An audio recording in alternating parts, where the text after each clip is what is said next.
Bienvenidos a Canelita en Rama, un espacio para conversar de todo tipo de temas, culturales, políticos, científicos, espirituales, religiosos, etc. Nuestra idea es escuchar y sacar lo bonito de los seres humanos de nuestra generación, en relatos que pasan desde lo bello hasta lo no tan bello.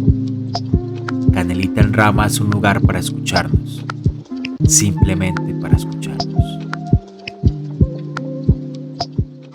Hola, ¿cómo están? Bienvenidos a este nuevo episodio de Canelita en Rama. Les cuento un poquito, ya tenemos en Canelita en Rama un nuevo formato, un formato por temporadas. Vamos a tener una temporada de 10 capítulos, estamos en la sexta temporada y vamos a tener otro tipo de programas. Uno de ellos se llama Lo Olvido que Seremos, el otro se llama Arte por Mostrar y finalmente hay otro que se llama Callenautas. También vamos a tenerlo en formato de temporadas, más adelante se van a dar cuenta de ello. Hoy estamos en Café Las Letras, queda en Caldas. Vengan, visítenlo, es un café galería, es muy hermoso y acá pueden encontrar un sitio de mucha calma, de mucha paz y también de mucho sufrimiento. Hoy estamos con Luisa, una literata de la tablaza. Sí, una literata. Me la creí. Ups. De la tablaza Estrella. ¿Cómo estás, Luisa? Me gustaría conocer un poquito quién es Luisa. Bueno, yo estoy bien, cansada, la escuela cansa mucho, ser profesora es muy difícil.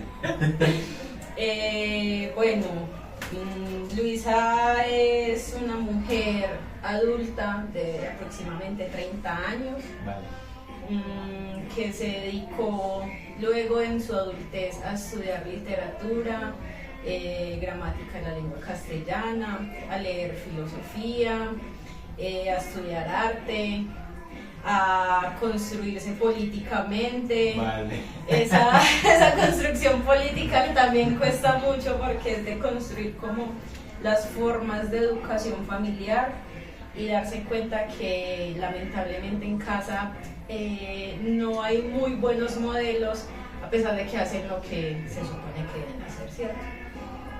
Entonces la adulta que hay en este momento se ha dado cuenta que es estudiar, leer, analizar, argumentar, todo lo que le enseñan a uno en la escuela, pero que uno dice, ay, no, eso no me va a ayudar en la vida, termina siendo verdad, ¿cierto? Pero todo depende pues como del proceso de cada persona. Me gustaría conocer un poquito ese proceso de esa persona, porque o al menos a título personal, yo salí del colegio y yo tenía una mentalidad, yo voy a ser administrador. Yo voy a estudiar negocios internacionales. Y voy a ganar 20 millones. Tal cual. Estudié una técnica y me fui a trabajar en una oficina. Y yo estaba encerrado en esa oficina y yo decía, no, yo me siento encerrado, yo no soy capaz con esto. Y terminé en algo totalmente distinto. ¿Cómo fue el proceso tuyo? Es casi lo mismo. Luisa salió del colegio pensando en, hay que trabajar, que pues es horrible aguantar hambre, entonces hay que trabajar, sigo con la idea, obviamente hay que trabajar para conseguir un montón de cosas, para darse los gusticos a aquellos, pero en ese momento era la idea de la concepción de trabajar duro y quemarse las pestañas para luego supuestamente estar bien, pero el estrés, la ansiedad, la depresión y todo eso que desemboca. Luisa empezó con una técnica, también ahorita se llama auxiliar administrativo, como en estas empresas de salud. Trabajó un tiempo en eso, siendo asistente de médicos auditores, los médicos que revisan las facturas de las hospitalizaciones y todo eso. Luego empezó a trabajar en un call center. Yo creo que un montón de gente ha pasado por el call center. Uno encuentra literatos, historiadores, ingenieros, arquitectos en el call center. y empecé a estudiar luego gestión aeroportuaria. Ok. 3 carreras ahí. Sí. A mí no te puedo negar que el perfil ocupacional nunca me ha dejado de gustar, me llama la atención, sí. Y yo empecé y hice como 5 semestres, abordé muchos espacios de administración aeroportuaria y conocí los espacios del aeropuerto, conocí aeropuertos. Pero ya luego estaba trabajando por una empresa de alimentos y me sentaba en un computador de sol a sol, como le llaman. Claro. Haga informes por esto, viaje allí, vaya. De lunes a lunes. De lunes a lunes. Obviamente pues la economía se veía, pero entonces mi tiempo, ¿qué? ¿Cierto? Claro. Porque no había tiempo para otra cosa que no fuese trabajar.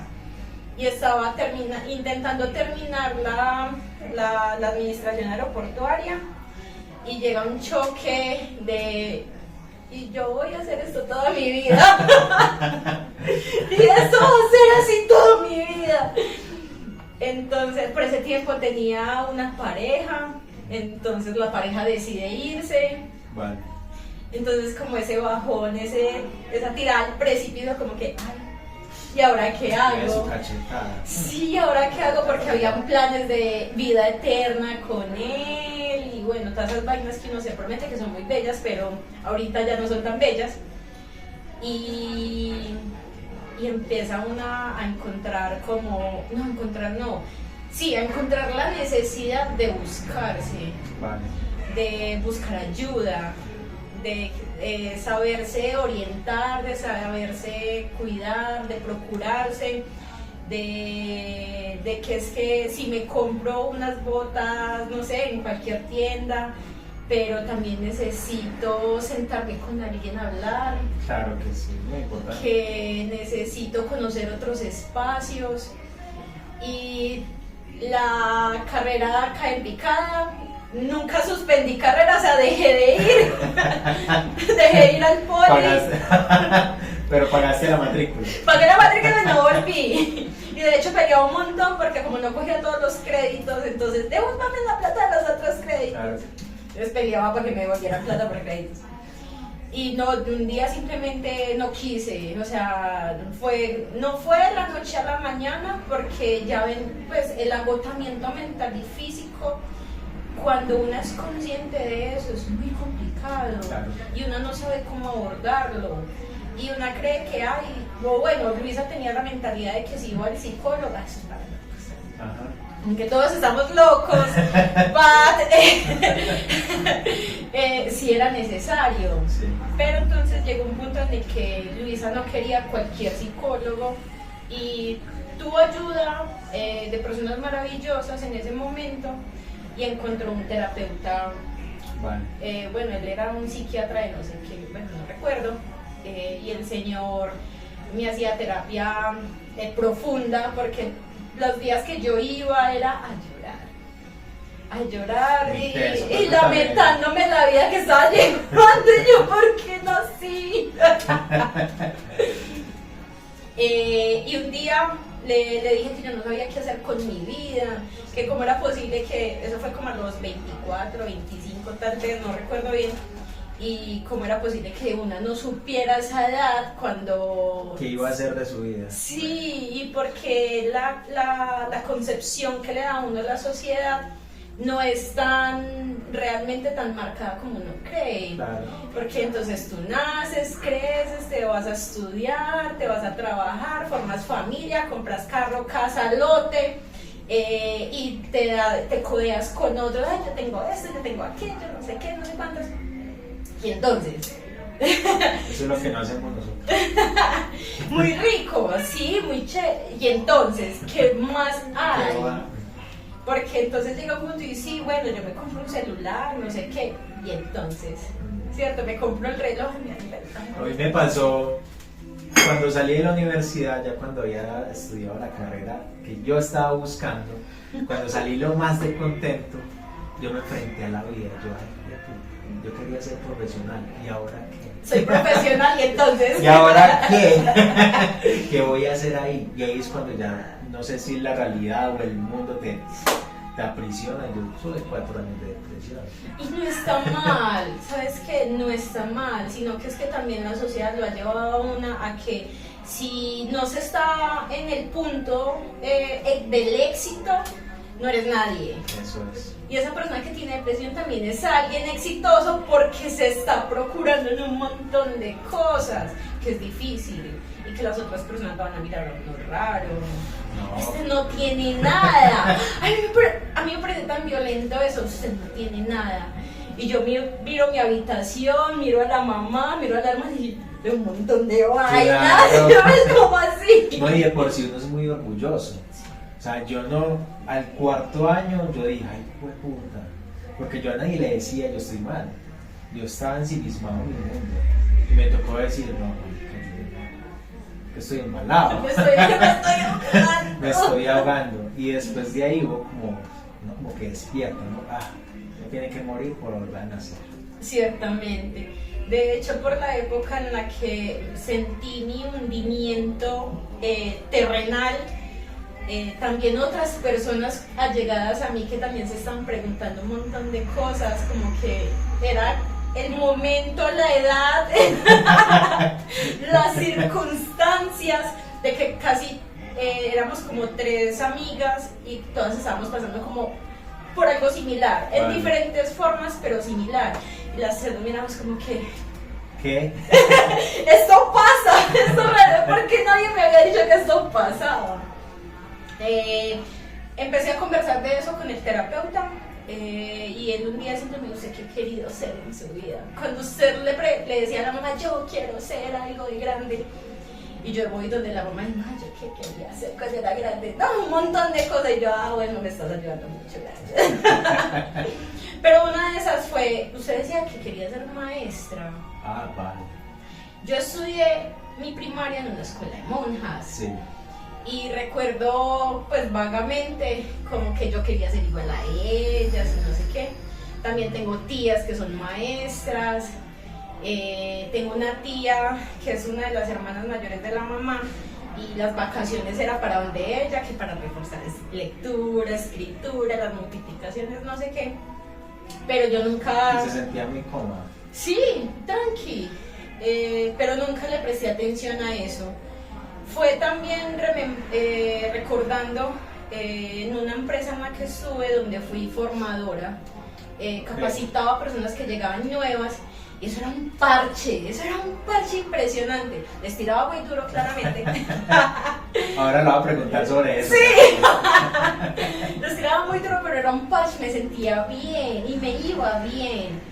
Entonces como con el terapeuta intentando como recordar todo eso, el cómo me sentía, no sé qué, no sé cuántas, hasta que un día como que bueno, busquemos perfiles profesionales, y yo como que no, pues para que ya estoy detrás de una oficina, o sea, para que... Estoy bien, estoy ganando sí, plata. la resistencia y la negatividad a cambiar, porque es que cuesta mucho. O sea, la Luisa de hace 6 años...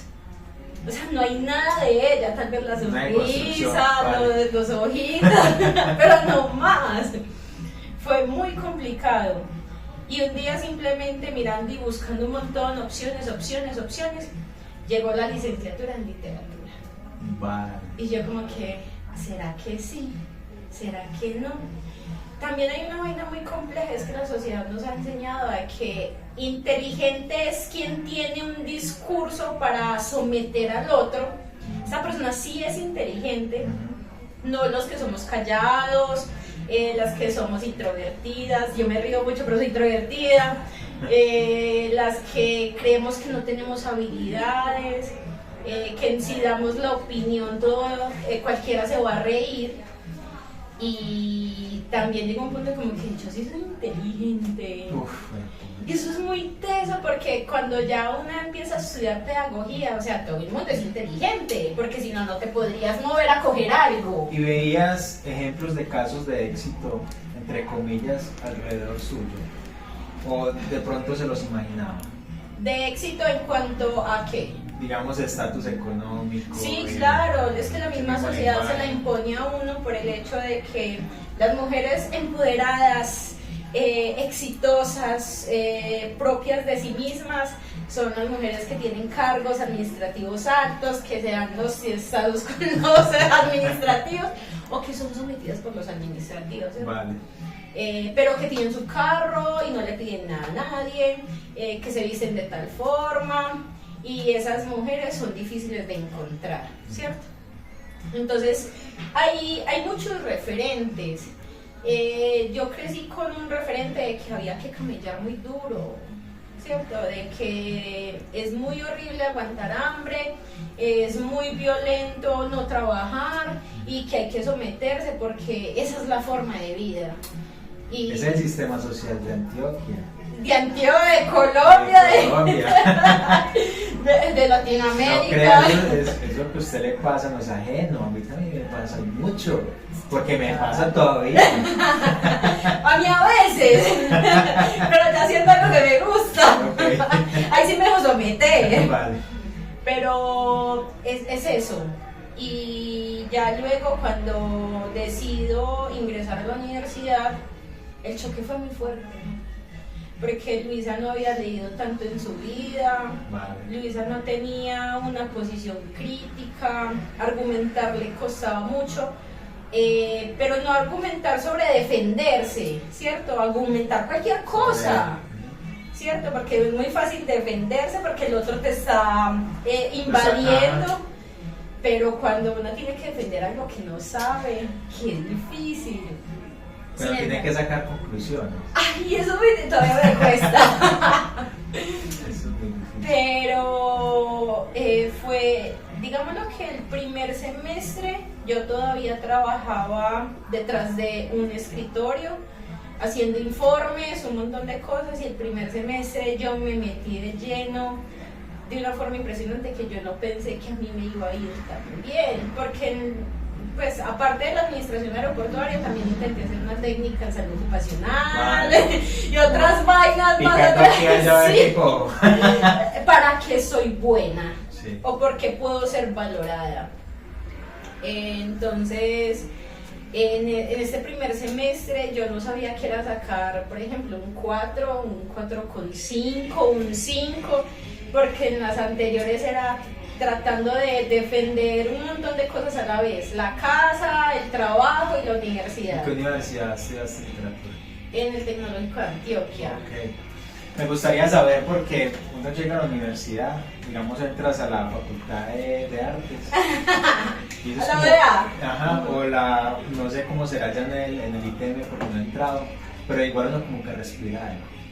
No sé si es que está la gente cambiando ahí o es en la misma facultad y uno entra y eso te genera a vos como una sensación, como, ay marica, ¿qué es esto? ¿Cierto? Pues depende, porque por ejemplo en el TEA no hay mucho arte, okay. ¿Cierto? Y digamos lo que inmediatamente se identifica quiénes son los licenciados y quiénes son los ingenieros, vale. Y quiénes son los que estudian administración y quiénes son los que estudian abogacía para ser abogados. Sí.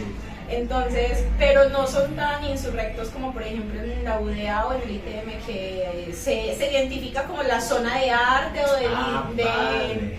de la Facultad de Educación y eso, no, simplemente los estudiantes, pero no las zonas. Okay. Igual pues la universidad pues tiene un aspecto de semi-privada, entonces es como toda tranqui. La revolución es en el aula, ¿cierto? Con los docentes. Obviamente uno encuentra docentes muy regularcitos, otros muy poderosos, pero es como eso. Pero el TEA es más tranqui como en ese aspecto. ¿Y cómo fue ese choque con los profesores? Porque eso es empezar a elevar, no sé, la mente, empezar a indagar un montón de cosas que uno tal vez no tiene conocimiento. Sí, y yo me di la pela, sí. Porque yo no quería, yo en medida era como la mayor en el grupo. Sí. Pues habían, si no recuerdo mal, con las eso personas es muy que teso. empecé, ser la mayorcita. Eso es muy teso. Yo quiero estudiar antropología y eso es algo de lo que yo pienso. Qué cool. Y ya me voy a estudiar antropología y yo voy a ver un poco de pelado. ¿Y cómo me vas a sentir ahí? El señor de la casa, el amo de casa. El teso. Pero sí, es muy confrontador porque una ve pues nenas en las que una se ve ya, pues ya se vio en ese momento, muy juveniles, muy joviales, por allá pensando en otras cosas y no en estudiar. Y yo yo tengo que sacar esta carrera como sea, no puedo perder más el tiempo. Claro. Porque es que ya el tiempo se empieza a ver como que es muy precioso. Y ya no había como que, ay, si algo me retiro, no, si me retiro no, tengo ya sí, esta. Grave. Sí, como sea, la saco. Y sí me di la pela en cuanto a eso, entonces desde el primer momento fue como, tengo que ser la mejor. Conmigo misma, pues no me importaban los demás, pero obviamente los otros estudiantes, otros docentes, sí veían pues que Luisa se movía para alcanzar lo que quería. Pero me fue muy difícil empezar a leer, muy juiciosa, pues ya había leído Poner cositas. el hábito de la lectura es difícil. Sí, porque cansa, porque sí. da sueño, sí. Porque da pereza no leer algo que no le interese a una. Entonces si no tienes esa mezclita de que ¿qué va a pasar aquí? Una suelta el libro. Claro. Y es derribar esa resistencia. Y esa resistencia también que han creado de que es que uno lee por pasión, por gusto, sí, pero también hay que leer para estar informado, para construirse. Los textos científicos. Sí, nada que hacer.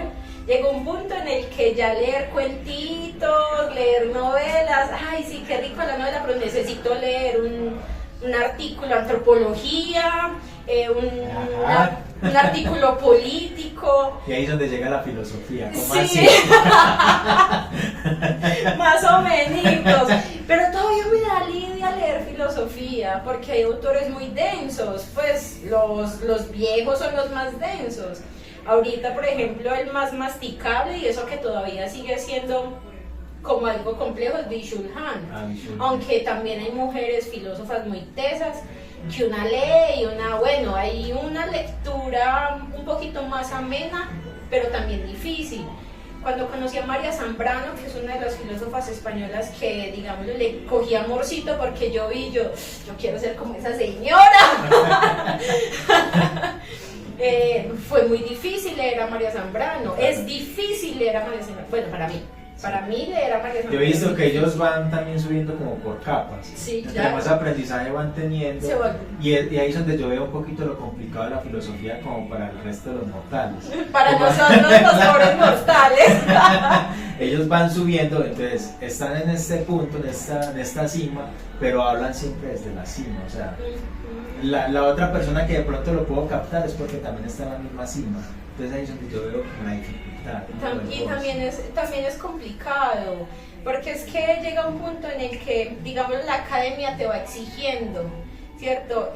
Una ya no puede simplemente decir, ay, sí, este cuentito de literatura infantil tan bello, pues yo sí lo aprecio, pero llega un punto en el que una necesita más. Es que no es que una se convierta parte de la academia porque quiera reconocimiento, no sé, aprender un montón de cosas, sino que la misma, como, no sé, el proceso cognitivo, si se le puede llamar de esa forma, le exige a uno ya empezar a leer otras cosas. Y uno se empieza como que a buscar autores por esa misma línea que se convierten mucho más difíciles, entre más difícil es mucho mejor, así uno no entienda nada, así uno le toca leerse el bendito libro durante todo el año porque no entendió nada.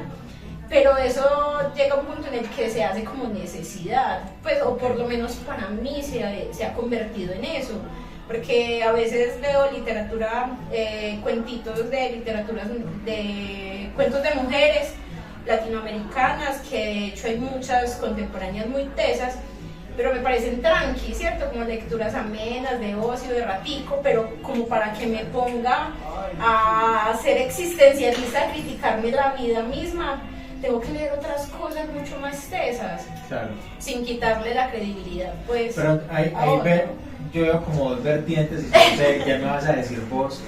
como el filósofo en el tema investigativo y el filósofo en el tema de pedagogía.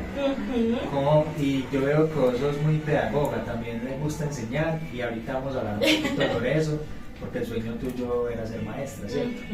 Entonces ver y bajar ese pedestal al resto de los mortales, no sé cómo se lo va a inventar usted o si ya está inventado. Yo no sé si eso no está inventada, la verdad, porque realmente hay que leer de diferentes áreas, ¿cierto? Entonces está el filósofo que te va a llevar a preguntarte hasta la existencia de por qué estás viendo, o por qué estás escuchando, o por qué tienes que compartir con el otro. Está el otro que te está preguntando la vida social qué, la vida laboral qué, y la pedagogía.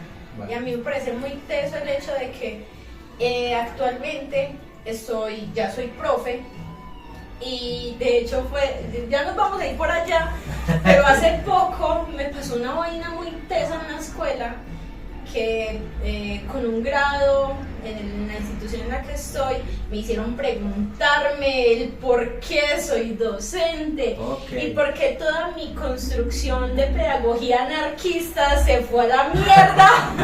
Y todos esos libros los voy a quemar porque son pura herejía.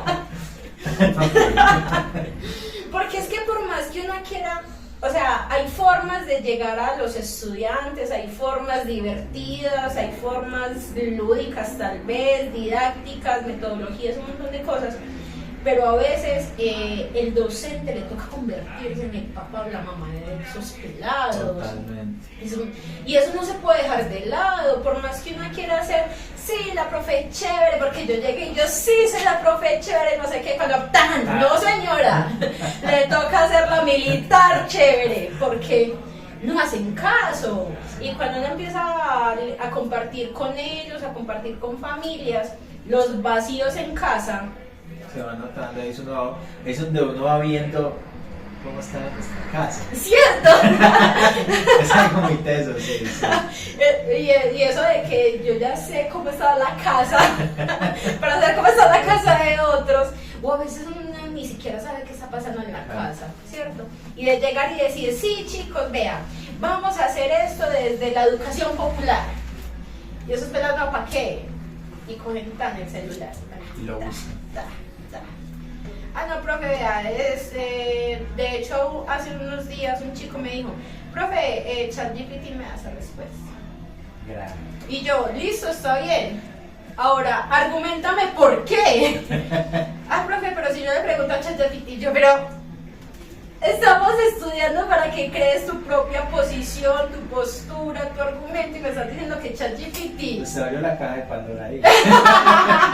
Sí, porque eso es un cambio social muy grande. Muy teso. Y lo peor de todo es saber que yo leo a veces los cuadernos de los chicos, y es como, oye, de las chicas, y ver que uno se da cuenta de que consultan los vainas en ChatGPT. Porque, de hecho, le preguntaba a un estudiante que me presentó un trabajote precioso, y yo, ¡ah! ¡Mira, qué habilidades! Yo ni siquiera sé esto, y el muchacho me lo está contando, y llegué y yo, ¡ay! Vení, contame, ¿y cómo son esas estructuras lingüísticas de las que me estás hablando aquí? Que yo todavía tengo dudas de cómo funcionan. Ah, no, profe, yo no sé. Eso estaba ahí así. Yo, okay. ¿Cómo derriba una las posibilidades de la rapidez, de lo instantáneo? La cuestión, y yo siento que los profesores la tienen muy difícil en este momento, porque también les toca estar al nivel de eso y al nivel de ese desarrollo. Y fíjate que nosotros venimos de una concepción distinta del aprendizaje, más desde la palabra, desde los libros, del aprendizaje. De la tranquilidad de coger sí. Una lectura, y si te toca leerla 100 veces, la lees. Exacto. Ellos no te van a leer sin mucho una y mal leído. Así de simple. Y profe, ya lo leí, ¿y qué entendió? No, nada. Ya. Mis 5 años. Pero entonces sí me gustaría seguir abundando en el tema de la universidad, porque estamos en una construcción del ser, ¿cierto? Entonces fuiste subiendo de rangos en la universidad y su mente se fue abriendo, ¿cierto? Ya tenías no sé, si tal vez un pensamiento distinto al que tenías años atrás, pensamientos críticos, ya que Luisa era en ese momento, ¿quién eras vos? No, de hecho, el cambio educativo, digamos, lo que Luisa tuvo, y por el hecho también de las lecturas, de las compañías con los docentes, que llegó un punto en el que los docentes se convierten en amigos de Luisa. Claro. Porque le ven las capacidades y habilidades que ella todavía niega, pero capacidades y habilidades que, hey, vení, léete esto, vení, no sé qué, no sé cuántas. Y digamos que llegó un punto en el que hasta la forma de vestirse la cuestionó impresionante. ¿Por qué tener que usar jean? Vale. ¿Por qué tener que vestirme igual que las otras chicas? ¿Cierto? Porque hay unas modas. Porque hay una secuencia de qué es lo que más se vende y todo eso. ¿Y por qué me tengo que vestir así? ¿Y por qué si me visto elegante solamente tiene que ser los domingos o si voy para alguna parte, para alguna fiesta? Sí, sí. ¿Para dónde va a ser? A mí esa frase me enerva la sangre y me provoca puños. ¿Para dónde va tan bonita? Y yo creo que... Y me siento bonita, sí, pero ¿y entonces por qué tiene que ser que una se arregle para algo especial cuando la especial es una misma? Claro que sí. Y es cuestionable. Entonces llegó un punto en el que lo que compraba, lo que usaba, los libros que compraba, hasta los mismos libros me los empecé a cuestionar, como que yo para qué este libro, o por qué leer lo mismo que leen todos. Es que usted una vez un compañero de la U de hecho me decía, ¿usted por qué lee tanta literatura infantil y no política? Vale. Porque llegó un punto en el que Luisa empezó a meterse por el lado de la literatura infantil, por la estética, por el arte mismo, el libro como objeto, y bueno, un montón de cosas que de hecho una docente me lo enseñó y yo le empecé a coger amorcito. Y empecé a descubrir un montón de cosas que son textos de literatura infantil, pero que usted se lo tiene que leer a un niño y le tiene que explicar, ¿cierto? Que ellos mismos hacen su interpretación, sí, es válida, pero deberías de acompañar esa lectura. Y tienes que acompañar esa lectura, y tienes que acompañar la interpretación de las imágenes, porque hay textos de literatura infantil que son supremamente tecnológicos, digámoslo, dentro de su misma caparazón, porque traen unas imágenes muy tesas y poquito texto. Y si no la entendió, devuélvase a leer un libro de 10 páginas, así de simple.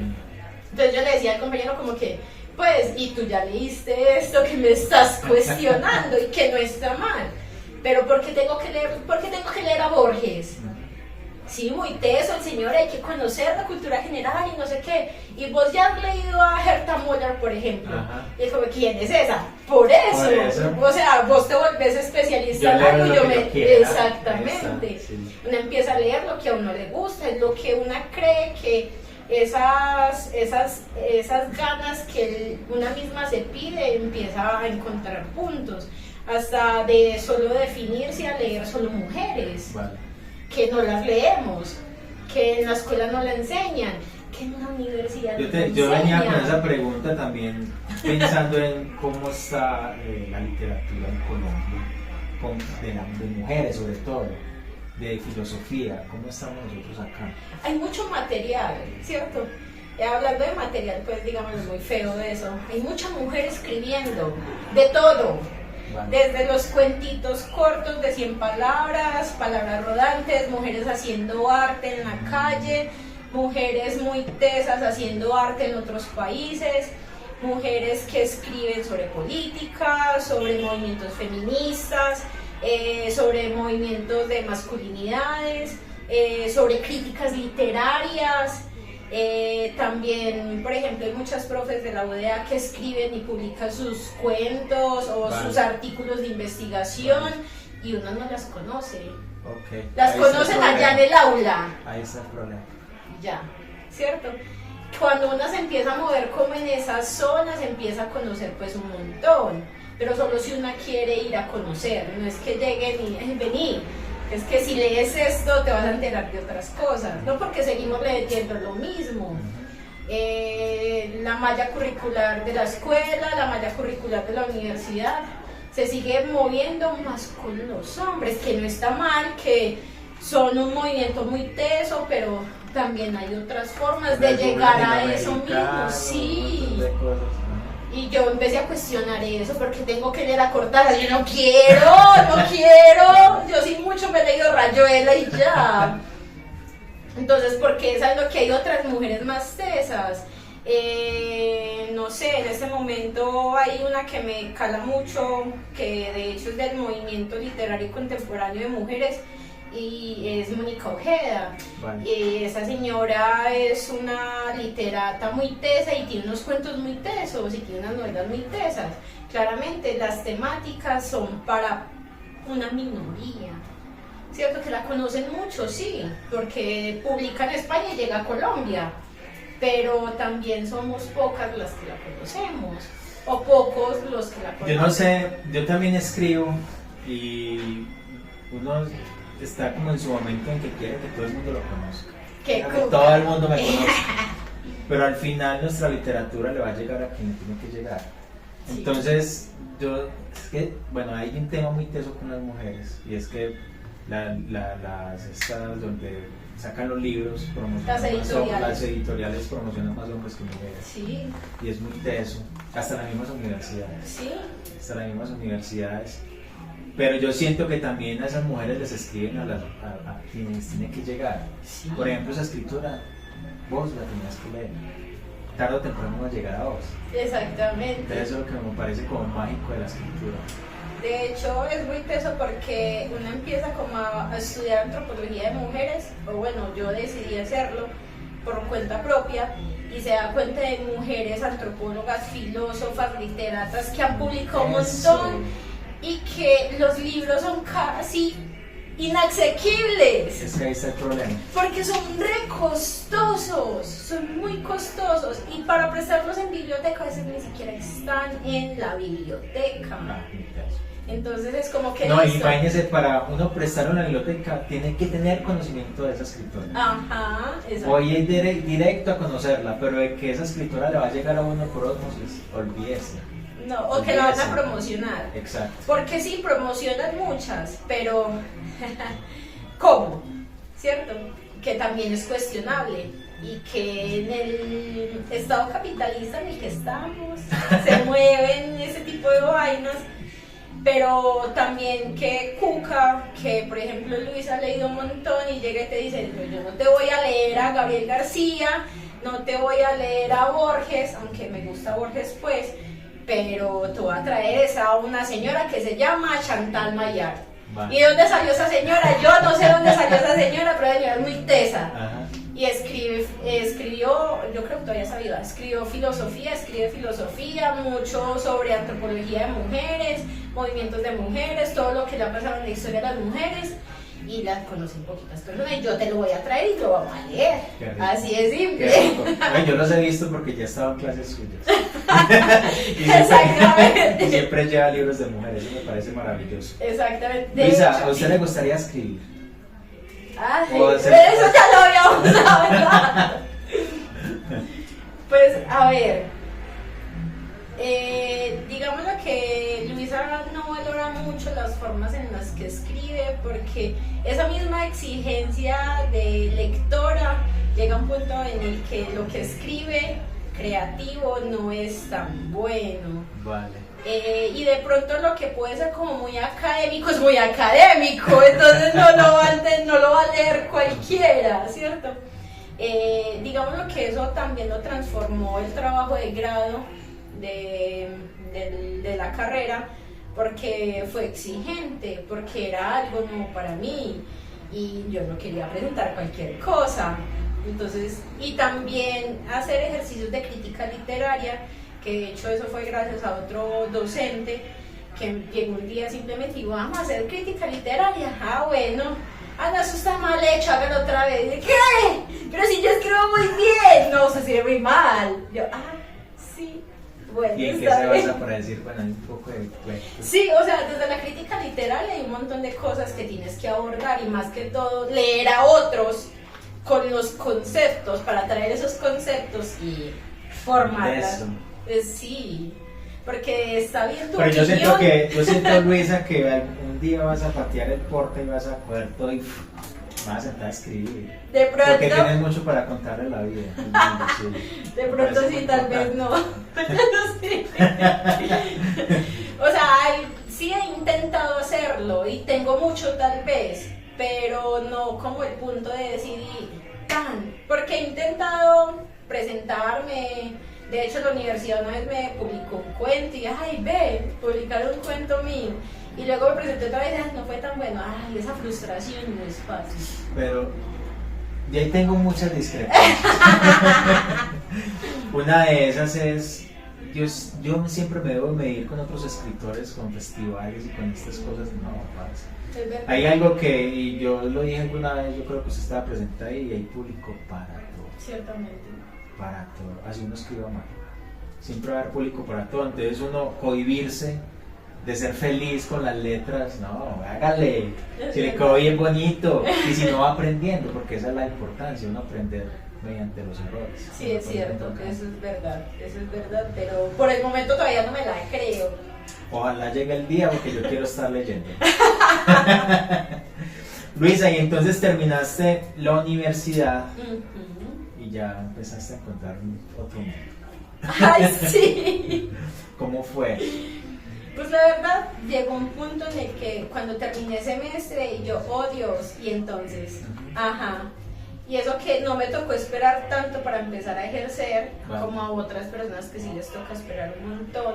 Digámoslo que en ese aspecto sí he sido privilegiada, en el que terminé carrera en noviembre, Sí.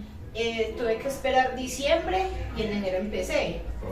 Entonces, pero hay otras personas que les toca esperar un montón. Vale. Pero digámoslo que en esa ansiedad de yo quiero ejercer y quiero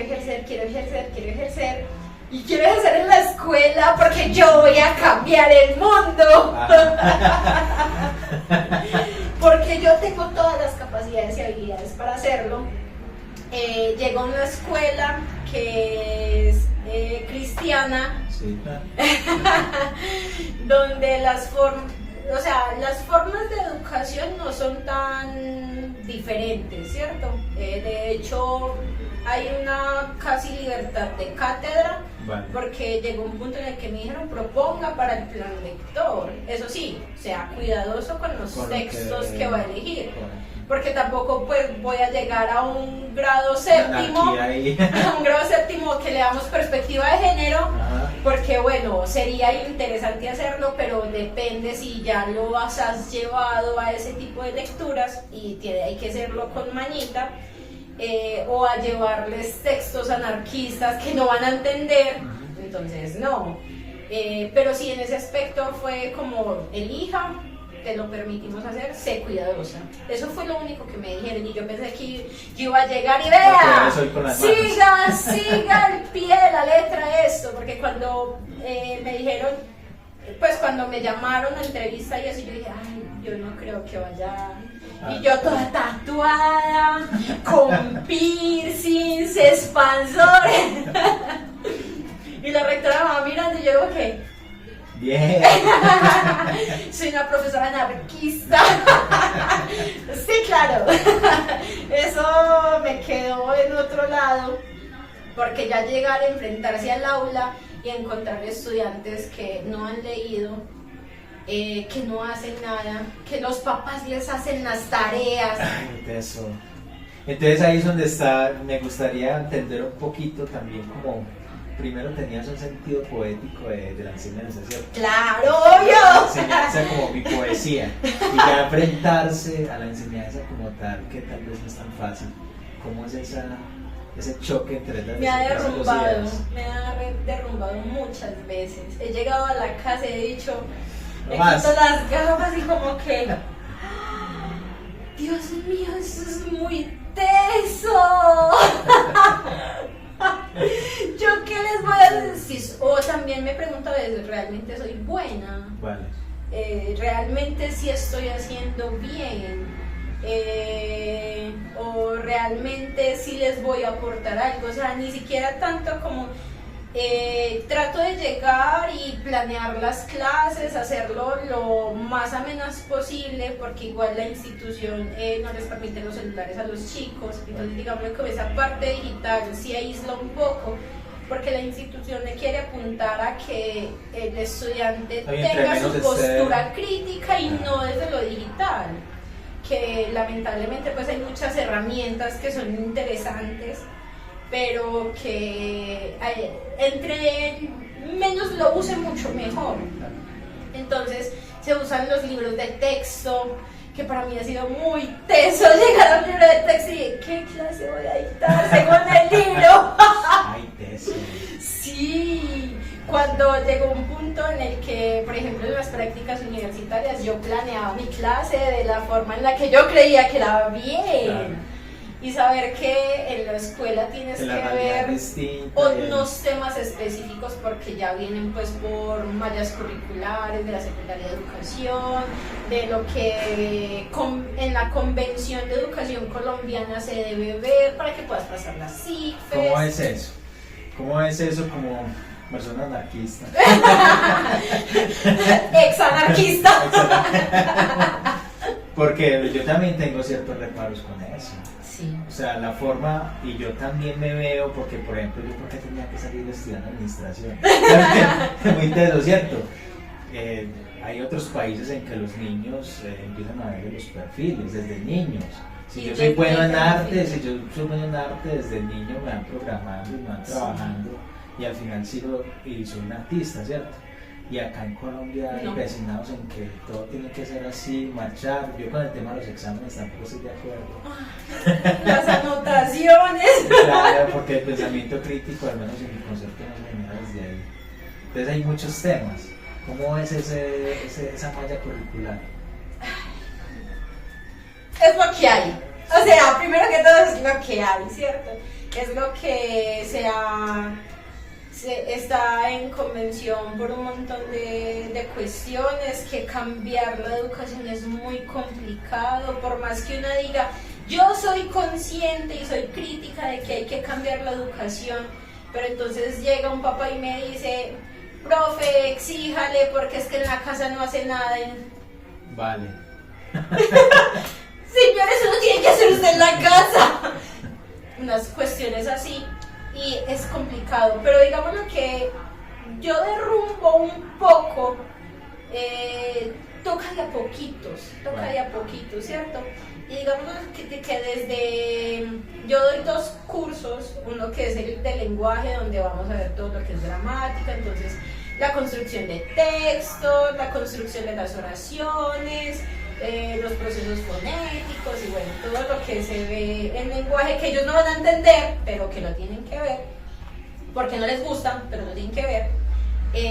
Yo trato de darles como los conceptos y hacer ejercicios o actividades que apacigüen un poco, como el hecho de que tuvieron que ver un concepto sobre gramática y actos de habla, que no saben qué es eso, que el concepto me lleva a un autor que X, que ellos ni siquiera se acuerdan del nombre porque no lo saben pronunciar, yo tampoco. Pero que si yo les digo, vamos a grabar un video y vamos a hacer un ejercicio de acto de habla, que son, por ejemplo, los actos de compromiso, de afirmación, de negación, no sé qué. Ah, es esto, sí, es esto.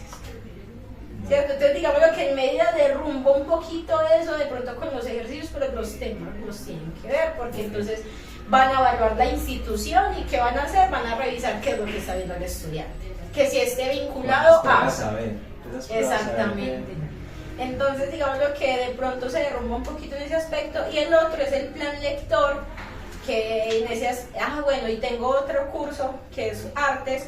Entonces también es como en el plan lector, yo propuse leer una vaina revariada, metí a un japonés, a un americano y a una argentina. Okay.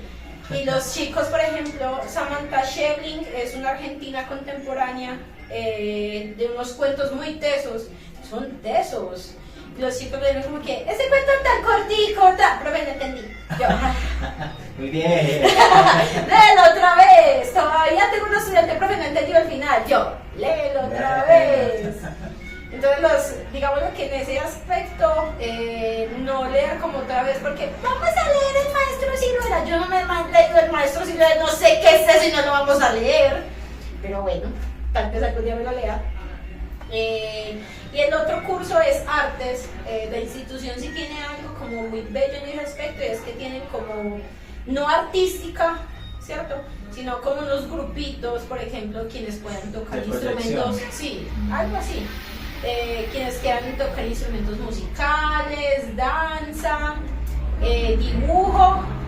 Hay otro compañero que está como por el lado de las artes escénicas, entonces ir como moldeando un poco eso. Y Luisa, que es todo lo que tiene que ver con investigación. Entonces cuando fue muy charro porque en la institución ya los estudiantes tienen un poco de resistencia conmigo, que porque soy exigente, no sé qué, no sé cuántas, pero es que tampoco los puedo dejar hacer lo que ellos quieran. A veces sí los dejo hacer lo que quieran, pero a veces no. Y lo que he estado haciendo es como mostrándoles movimientos de arte. Okay. Entonces nos sentamos, vemos un video de movimientos de arte, no sé, surrealismo, que es el que más me gusta, o el dadaísmo, o el barroco, les explico. Y por ejemplo en este momento estamos intentando hacer unas pinturas, ¿cierto? Vale. Y crear nuestro propio movimiento artístico. Qué rico. Yo siento que esa parte, y ya como finalizando también, es como tu rincón intimista. Veo yo el arte, la forma en cómo lo observas, también cómo lo transmites. ¿Qué piensas sobre el arte? O sea, y cómo se ve Luisa al final de este proceso, porque igual estamos caminando, ¿cierto?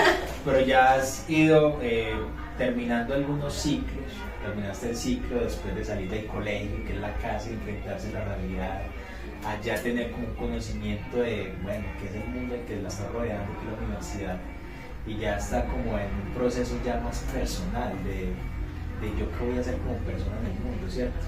Y yo a usted lo veo como muy regada de arte. Sí, porque lo expresa, lo muestra, ahí sí no tienes miedo, creo yo, de ir a tirar una pincelada, es como, me suelto y voy y hago. En ese aspecto, sí. De hecho, pues ahorita conversábamos que pequeña sí me gustaba como pintar, dibujar y hacer cositas, lo que llaman manualidades que son supremamente difíciles. Por ejemplo, el origami es una vaina muy tesa, y hacer un pajarito me cuesta un montón, barquito me cuesta un montón. Pero sí, llegó un punto en el que la literatura me empezó a llevar al arte y empecé a encontrar literatura del arte. Vale. Empecé a encontrar que hay un montón de autores y artistas que pintaban según una obra literaria, ¿cierto? Okay. O sea, no vayamos muy lejos, las epopeyas griegas, muchas tienen pinturas de arte y unas vainas retesas y preciosas claramente. Entonces, digamos lo que llegó un punto en el que empecé a leer mujeres, empecé a encontrar el arte surrealista donde hay muchas mujeres, donde esas mujeres retratan mujeres o se retratan a ellas mismas, o encuentran la emancipación en ese arte o la deconstrucción de ellas mismas en el arte. Yo dije, vaya, qué vaina tan volada, yo quiero hacer eso.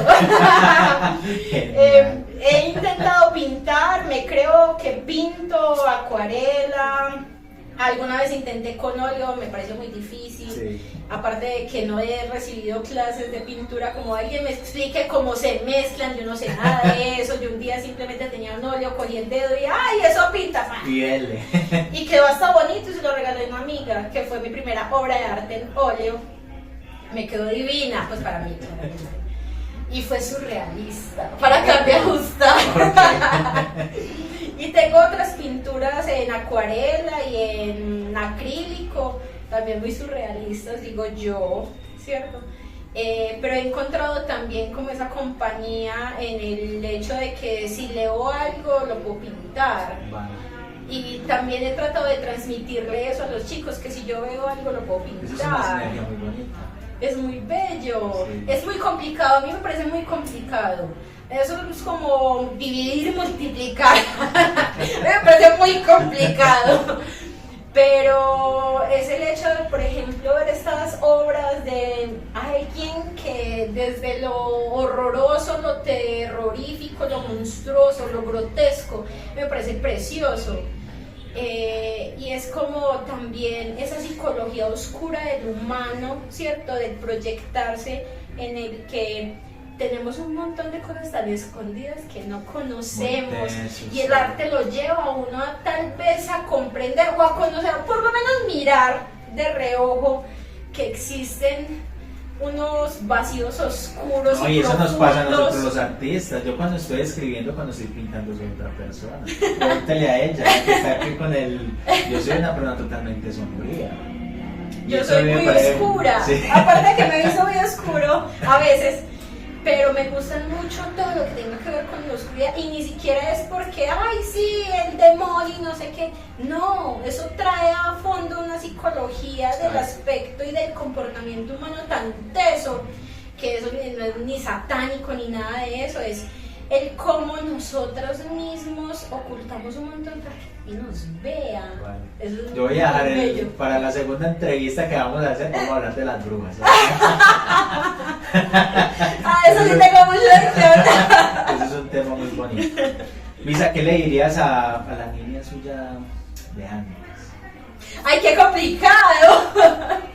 Filosofía. Ay, pues que se siente orgullosa en parte.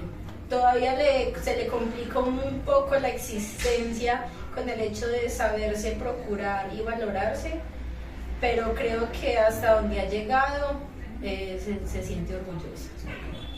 ¿Y qué le dirías a esos muchachos que en este momento están saliendo de un colegio y que, ay, joder, ¿a qué se van a enfrentar?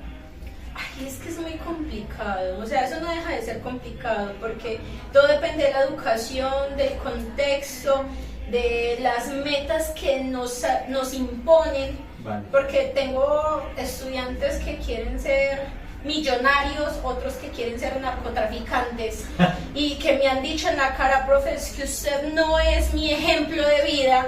Yo como que... y yo soy la mejor persona que puedes conocer. Entonces es muy complicado, pero diría que el cuestionarse dónde está parado es muy importante, y es muy importante leer. Okay. Independiente de si no le gusta, deberían de sentarse a leer. Eso de pronto puede ayudar un poco a encontrar facetas o caminos. Si una no lo intenta, ¿Y leer no lo dónde? hace. ¿En los libros o en los celulares? no, libros. Bueno, a veces es necesario el celular porque, por ejemplo, hay un libro que tú no puedes comprar porque vale como casi $1.000.000 ¿te acuerdas? Sí. Y que se puede tal vez conseguir digital, y bueno, esto procura un poco como esa asequibilidad, pero desde que uno pueda tener la posibilidad de tenerlo físico, maravilloso. Por eso todavía existen las bibliotecas, si no eso ya hubiese desaparecido. Sino que tampoco tenemos una cultura, una educación de una conciencia de que te vas a sentar y tal vez Exacto. vas a leer en un celular, en un PDF, pero tienes la conciencia de que se va a integrar en esa lectura y se va a entender tal vez en ella. Exactamente. Pero igual la biblioteca es muy importante. O sea, yo voy allí a la biblioteca de Confama Caldas y yo me llevo un montón de libros y ya me reconocen y me llegan y me dicen, vea, este llegó nuevo. El que te mostré la oscuridad de esos ensayos es una vaina preciosa, y fue porque, ay, vea, llegó este nuevo, y yo como que, ¡ah! Yo quiero ese libro. Ok. Yo siento también que las bibliotecas deben transformarse, Sí. porque de igual forma, aunque son templos también de lectura donde está todo el conocimiento del mundo ahí, son lugares inmóviles que están en un lugar. Este tema de los libros rodantes de método me parece fundamental. Sí. O sea, que los libros estén de mano en mano, estén rodando, tal vez las bibliotecas estén en diferentes sitios, en los sitios rurales.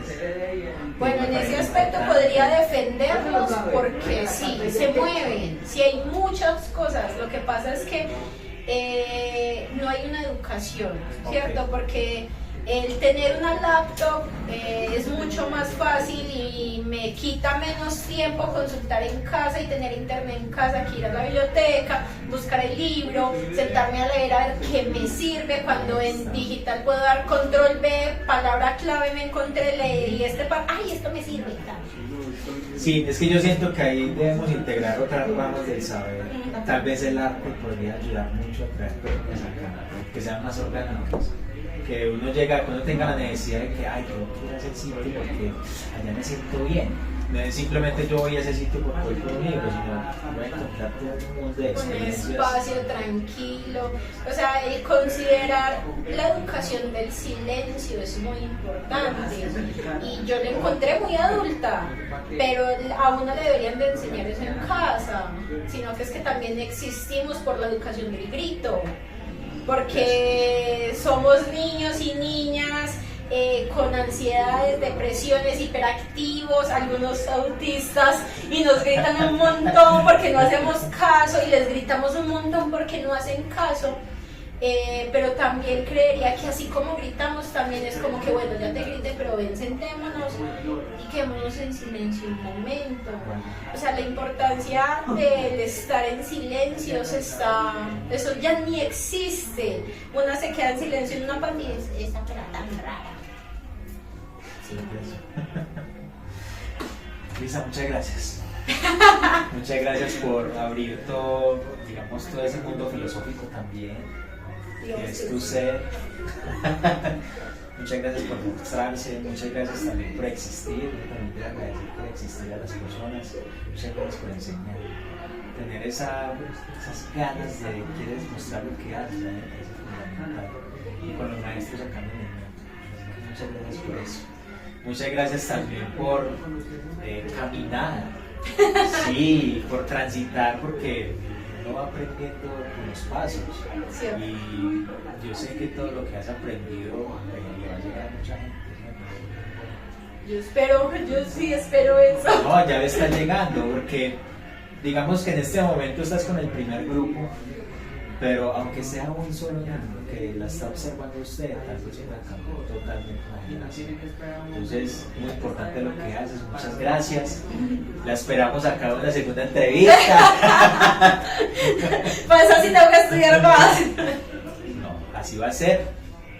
Y le auguro muchos éxitos. Muchas gracias. Ojalá algún día, no sé, tal vez en una universidad me des clases, sería muy Uno chévere. nunca sabe. Ahí, Luisa, algunas veces está también en un sitio, en la Tablaza, en un programa muy bonito que se llama UNA. Allá estás enseñando arte, has hecho unos talleres muy bonitos de brujas, unos talleres muy bonitos de filosofía, que me parecen fundamentales porque nuestro territorio, la verdad salí muy feliz de allá. El territorio en la Tablaza, en la Estrella, estar hablando de filosofía, eso es tan genial, eso se ve muy poco, y que allá se esté generando esas semillas y que usted sea una de esas precursores, maravilloso. Una teórica. De pronto me citarán. Muchas gracias, Luisa, y esperemos que nos veamos. Gracias, muchas gracias. Bueno, y a ustedes muchas gracias por vernos, por escucharnos. Estamos en este momento en el Café Las Letras.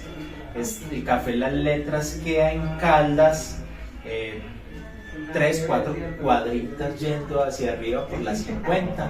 Aquí lo encuentran. Es un lugar muy especial, lleno de arte. Aquí se pueden tomar un cafecito y pueden disfrutar y pasar una velada bien deliciosa. Muchas gracias a Luis, que está acá atrás de la cámara y está observando que todo pase bien. Esperemos que el sonido nos funcione. Que se nos cayó el sonido y de pronto se nos dañó los micrófonos, pero eso no son penas. Y bueno, nos vemos en una próxima. Hasta luego. Canelita en Rama es una producción de Reflejos Producciones bajo la dirección de Jonathan Vélez. Producción de sonido y piezas musicales, Lisa Redondo.